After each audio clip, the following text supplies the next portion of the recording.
Maintenant, tu le proposes, et je l'accepte, de revenir plus tôt dans le Nord. J'ai eu la vie trop dure pour en crever et perdre la puissance de travailler. Vincent vient de passer une année douloureuse à l'hospice de Mosole, à Saint-Rémy. Il a souffert de nombreuses crises d'épilepsie. Il ne supporte plus son environnement de toqués et de bonnes sœurs. Sa santé mentale l'inquiète. Il se sent comme dans une prison. Il s'est représenté en prisonnier et en Christ mort. La Pietà a écarté ses bras.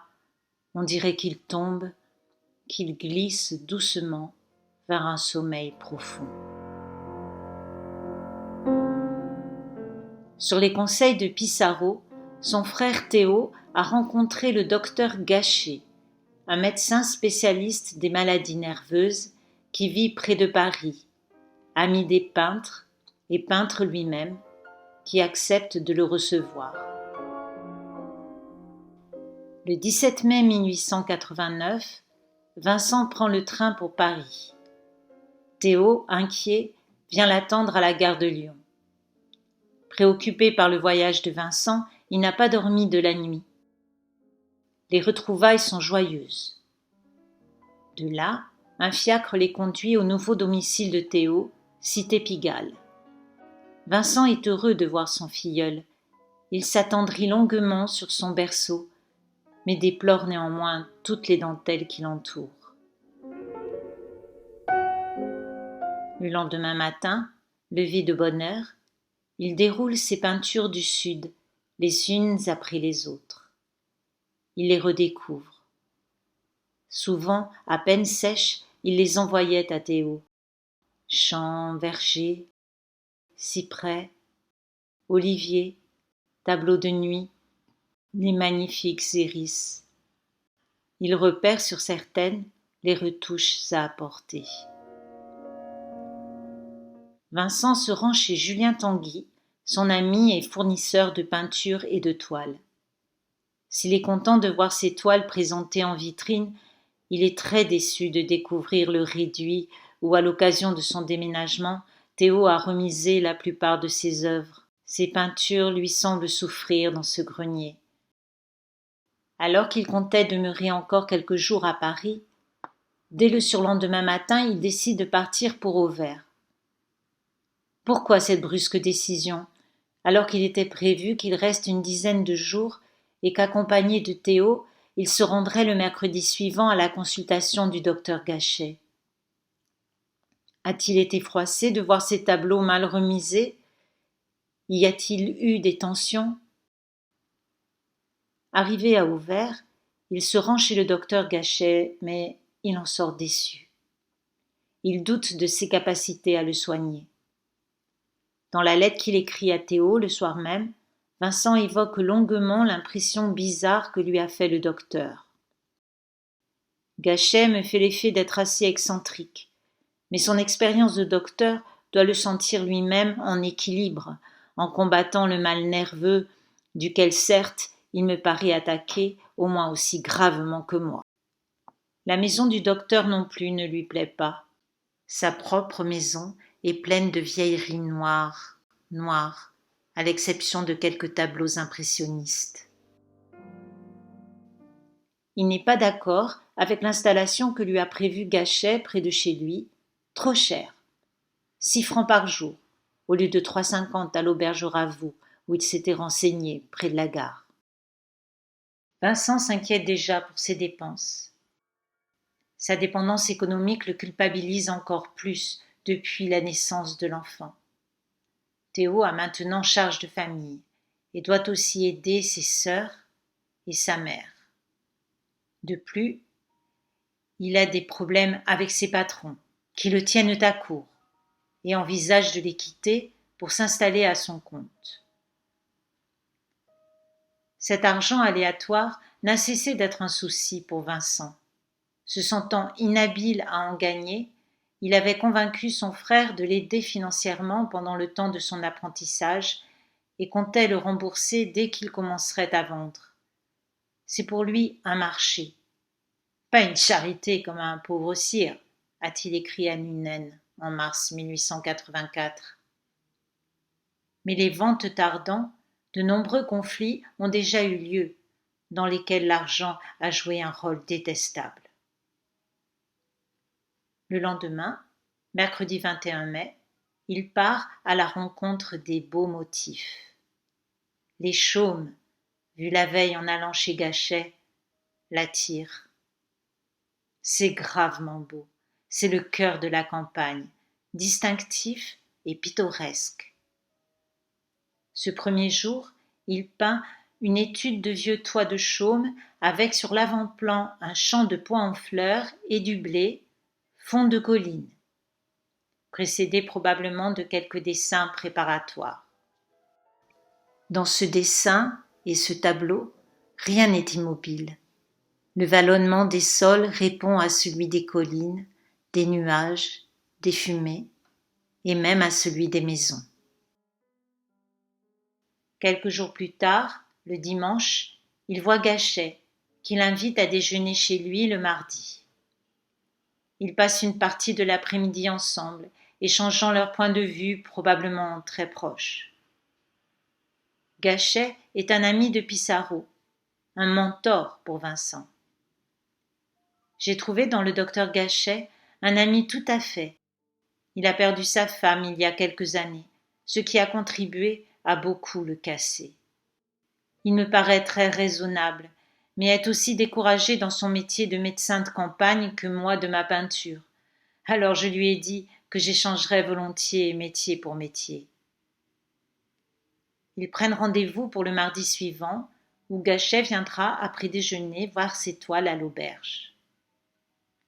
Les jours suivants, Vincent continue à faire des études très différentes du village, quelques ruelles et d'autres maisons à toit de chaume. Dans l'arrière-salle qui est mise à la disposition des peintres, Vincent sèche et retouche ses toiles.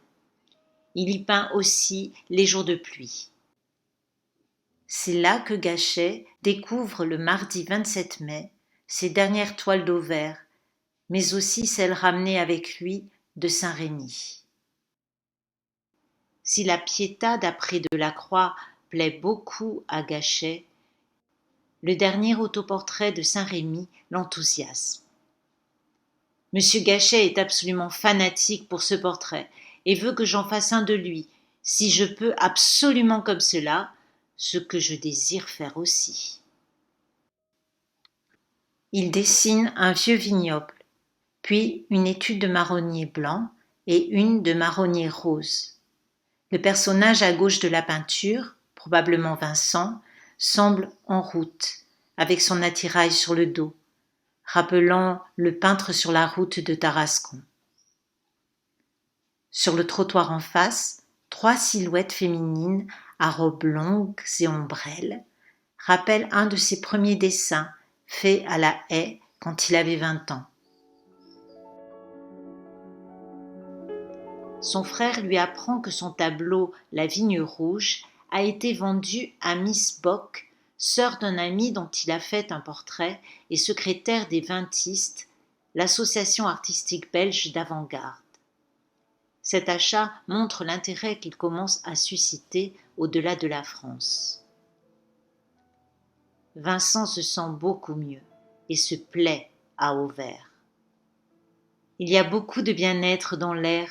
J'y vois ou crois y voir un calme à la Puvie de Chavannes, pas d'usine, mais de la belle verdure en abondance et en bon ordre. Je me sens heureux de ne plus être si loin de vous tous et de nos amis. Le dimanche suivant, invité à déjeuner chez Gachet, il fait la connaissance de sa fille Marguerite, qui a 21 ans, et de son fils Paul, 17 ans.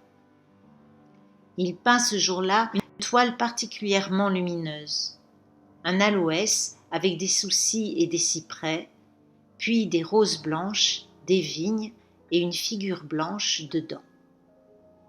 Au centre du jardin fleuri, la figure blanche, c'est Marguerite, dont Vincent est très désireux de faire le portrait. mais Gachet veut d'abord le sien. Dans la semaine, il reçoit une lettre très gentille de Théo qui dit qu'il envisage de venir passer quelques jours à Auvers avant d'aller en Hollande voir sa famille. En réponse, Vincent lui dit qu'il travaille sur le portrait de Gachet avec une expression de mélancolie et qu'il a hâte de faire les portraits de Jo et du petit et qu'il aimerait bien trouver une maison à louer qui pourrait être un pied-à-terre à la campagne pour Théo et sa famille. Je n'ai toujours rien trouvé d'intéressant comme atelier possible, et pourtant il va falloir que je prenne une chambre pour mettre les toiles qui sont en surplus chez vous et qui sont chez Tanguy, car ils ont encore besoin de beaucoup de retouches. Mais de toute façon, je vis au jour le jour, il fait si beau. Et ma santé est bonne, je me couche à 9 heures, mais je me lève à 5 heures la plupart du temps. Il peint l'église du village et une belle série de bouquets de fleurs, des toiles lumineuses et colorées où son bien-être est sensible. Le dimanche suivant, le 8 juin, Théo et sa famille viennent passer la journée à Auvers. Ce jour-là est un grand jour. Vincent est heureux de retrouver son frère, sa belle-sœur et surtout son filleul qu'il porte sur ses épaules et lui fait visiter la basse-cour de Gachet. Ce mois de juin est un des plus beaux de sa vie. Il est heureux et sa peinture s'en ressent. Dimanche m'a laissé un souvenir très agréable. De cette façon, nous sentons vraiment que nous ne sommes pas si loin l'un de l'autre et j'espère que nous nous reverrons souvent. Il peint 2 études de maison dans la verdure qui indiquent son besoin de s'installer. D'autant qu'il a reçu une lettre de ses amis Ginou, propriétaire de café d'Arles, disant qu'elle s'occupe de lui envoyer ses meubles. Il écrit à sa mère qu'il est heureux d'avoir vu le bébé, Théo et Jo, qu'ils ont l'air bien. Dans un mot à sa sœur, il décrit les paysages qu'il vient de peindre. Hier, sous la pluie, j'ai peint un grand paysage vu d'en haut, dans lequel il y a des champs à perte de vue, des peupliers, et une dernière ligne de collines bleues à l'horizon, au bas duquel passe un train, laissant derrière lui une immense traînée de fumée blanche dans la verdure. Une route blanche traverse la toile.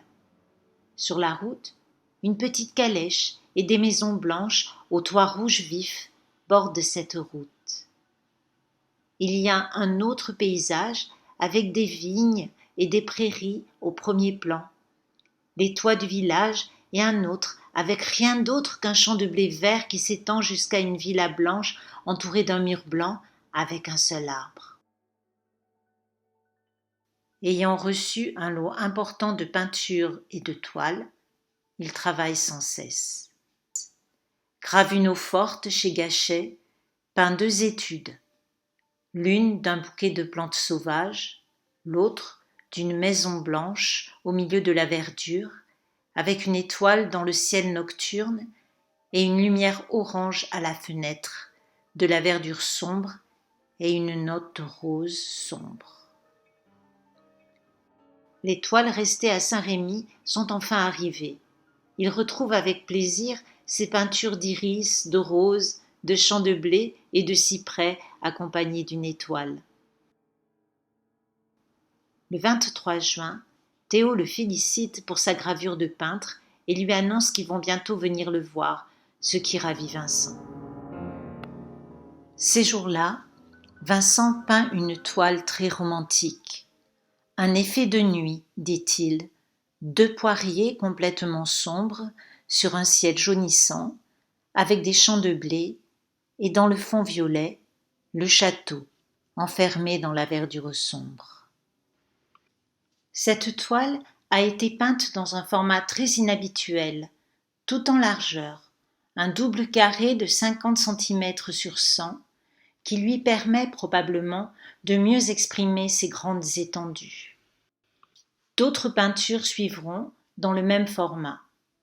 Un sous-bois de peupliers lilas sur un tapis d'herbes vert tendres et fleuries, une grande plaine sous un ciel bleu, et toujours en double carré, mais cette fois utilisé en hauteur, il peint le portrait de Marguerite Gachet, un tableau lumineux et chatoyant où il met en scène la musique.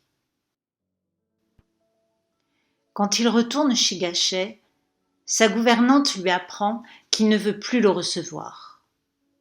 Le fils Gachet donne une explication à ce rejet. Une fâcherie à propos d'une toile non encadrée de Guillaumin qui aurait énervé Vincent.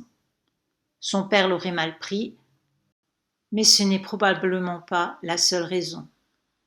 Après les 2 séances de pose pour le portrait de Marguerite, Gachet a craint un trop grand intérêt de Vincent pour sa fille, et il n'a plus voulu le revoir. Vincent, dépité, écrit à son frère. Je crois qu'il ne faut aucunement compter sur le docteur Gachet. D'abord, il est plus malade que moi, à ce qu'il m'a paru, ou mettons juste autant, voilà.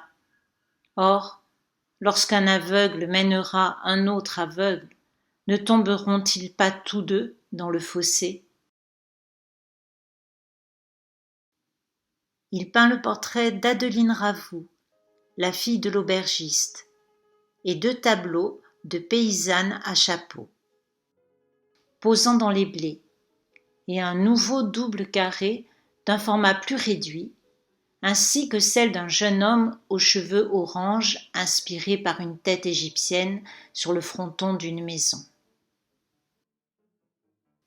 Le mardi 1er juillet, il apprend par une lettre de Théo que sa femme et lui, dit-il, ont eu la vie dure.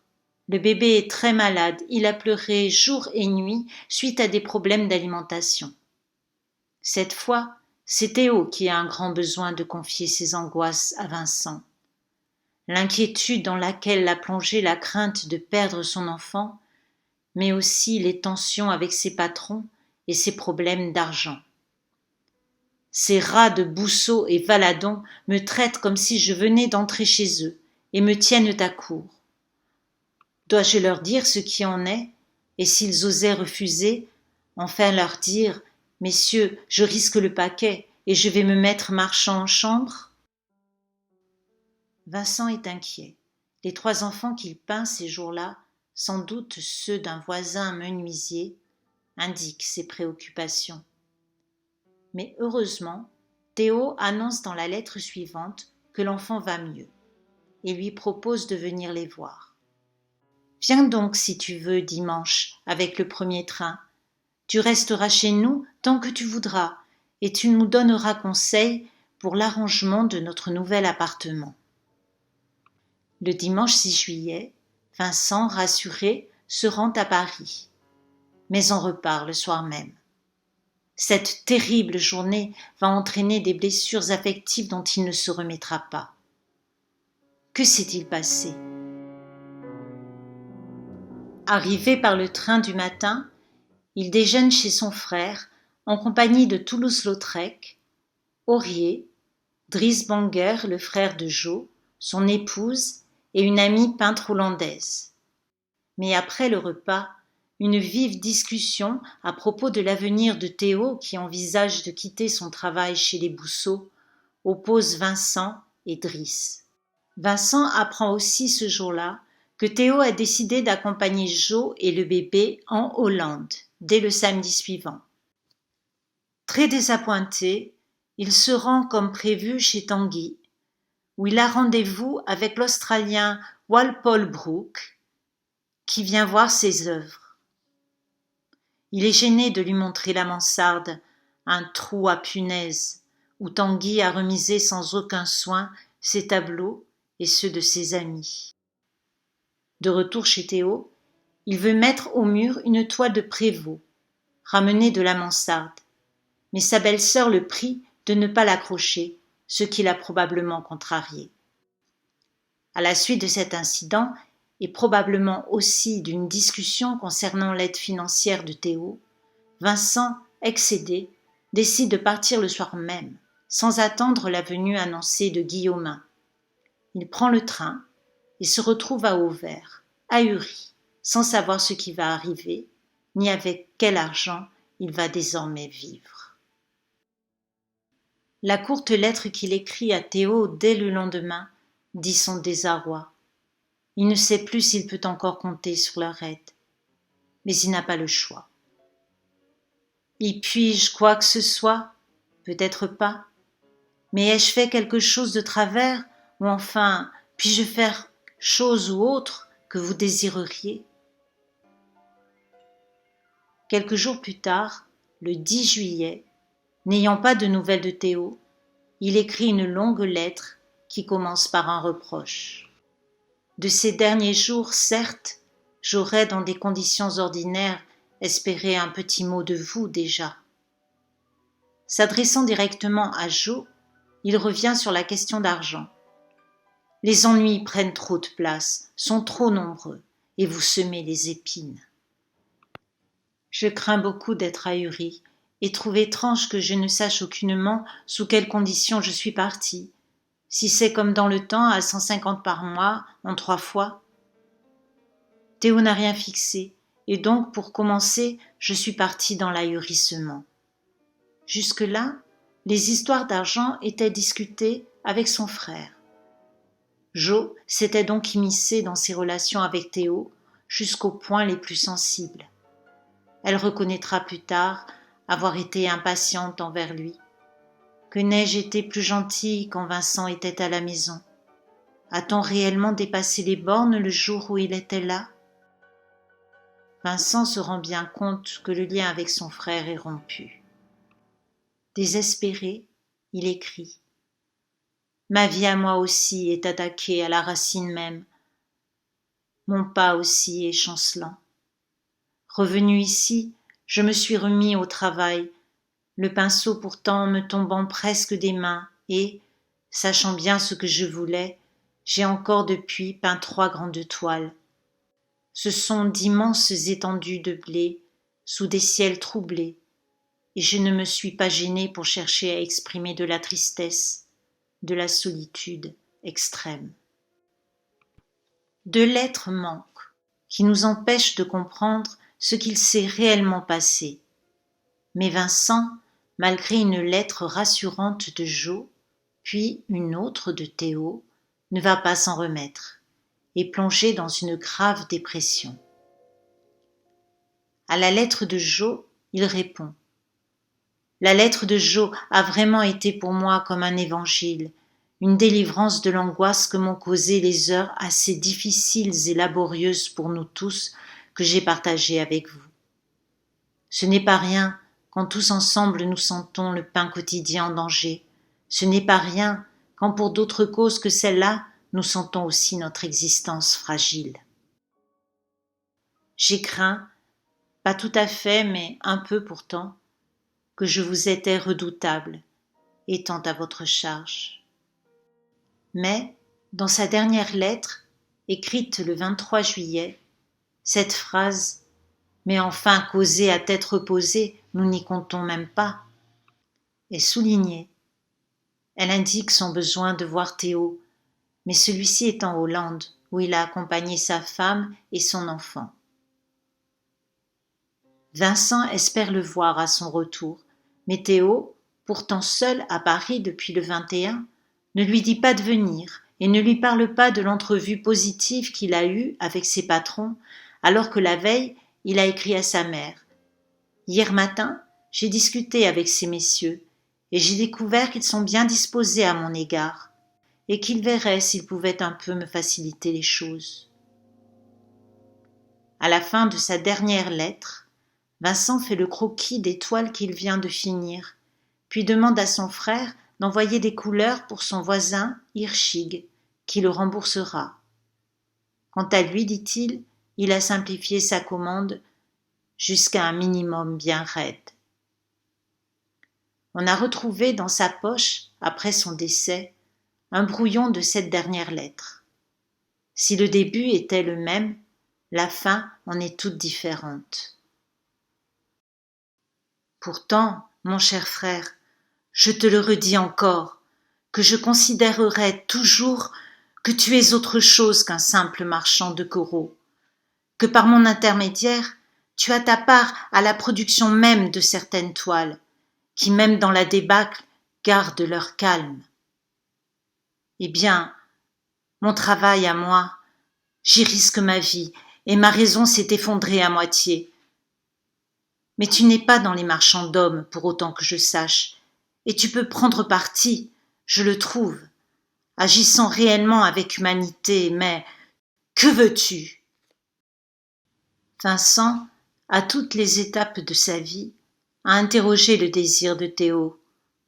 Aussi, cette dernière interrogation « Mais que veux-tu » est un cri d'angoisse. Les jours suivants, il peint ses dernières toiles de ciel troublé et d'une maison dont le toit de chaume s'est en partie effondré. On y voit 3 personnages, 2 au premier plan qui semblent discuter, et un homme tout en haut d'une échelle qui semble attendre quelque chose. Il paraît les interroger du regard, mais ceux-ci ne semblent discuter sans s'intéresser à lui, une métaphore de la situation qu'il vit. Il peint à nouveau le jardin d'Aubigny, une toile très voulue, dit-il, qui présente au centre un petit massif de fleurs et un chat noir qui traverse la toile. Il espère encore un mot de Théo, mais rien n'arrive. L'après-midi, il sort. Il a pris avec lui le pistolet de Ravoux, qu'il savait dans un tiroir de l'auberge. Émile Bernard, son meilleur ami, qui a dû l'apprendre par Théo, a raconté dans une lettre à Albert Aurier « Dimanche soir, il est parti dans la campagne d'Auvers. Il a déposé son chevalet contre une meule et est allé se tirer un coup de revolver derrière le château. La balle a frappé une côte ou le plexus et a été déviée. Probablement s'est-elle logée dans l'intestin. La douleur l'a assommé. Il a dû perdre conscience pendant quelques heures. Quand il s'est réveillé, ne sachant que faire, il est revenu à l'auberge où on attendait Vincent pour le dîner. Lui, si ponctuel, arrive vers 9 heures, se tenant le ventre. Il monte dans sa chambre sans rien dire. Ravoux et Hirschig sentent que quelque chose ne va pas et vont le voir. Vincent leur montre le petit trou dans sa poitrine. Ravoux envoie sa fille chercher le médecin du village, le docteur Mazery, mais celui-ci est absent. Il demande alors à Hirschig de prévenir le docteur Gachet. Vincent ne l'avait pas revu depuis près d'1 mois. Il se tait, ne veut même pas lui donner l'adresse personnelle de Théo. Le docteur lui bande la poitrine. Il ne peut lui donner aucun médicament puisque les intestins sont touchés, mais l'autorise à fumer. Vincent souffre toute la nuit, assisté de Ravoux et de Hirschig. Le lendemain, Théo, prévenu par Hirschig, accourt dans la matinée. Il reste avec lui jusqu'à la fin. Il parle longuement en hollandais. Le mardi 29 juillet, à 1h30 du matin, Vincent dit à Théo « Je voudrais pouvoir mourir ainsi ». Et c'est ce qui se passe. Quelques instants après, il avait trouvé cette paix qu'il ne pouvait trouver sur terre. À travers ce qu'en a rapporté Théo, on peut entendre les derniers mots de Vincent, la tristesse de sa vie. Il n'a pas eu une grande part de bonheur, se sent tellement seul. Il ne lui reste plus d'illusions. Et comme tout lui devient parfois trop pesant, il manque un peu de courage pour continuer à vivre. Tout est dit. Son cercueil a été mis dans la salle des peintres, où il faisait sécher ses toiles, une salle qui a été malencontreusement démolie par l'actuel propriétaire lors de la restauration de l'auberge. Théo et Émile Bernard l'ont entouré de ses dernières peintures. Sous son cercueil, ils ont placé un bouquet de tournesol, sa palette et ses pinceaux. L'enterrement a lieu le lendemain, mercredi 30 juillet, en présence de ses amis Tanguy, Émile Bernard, Lautrec, Laval, Bonguerre et de quelques voisins. Theo meurt 6 mois plus tard à Utrecht, après avoir sombré dans la folie. En 1914, sur la demande de Jo, les deux frères seront réunis dans une même tombe.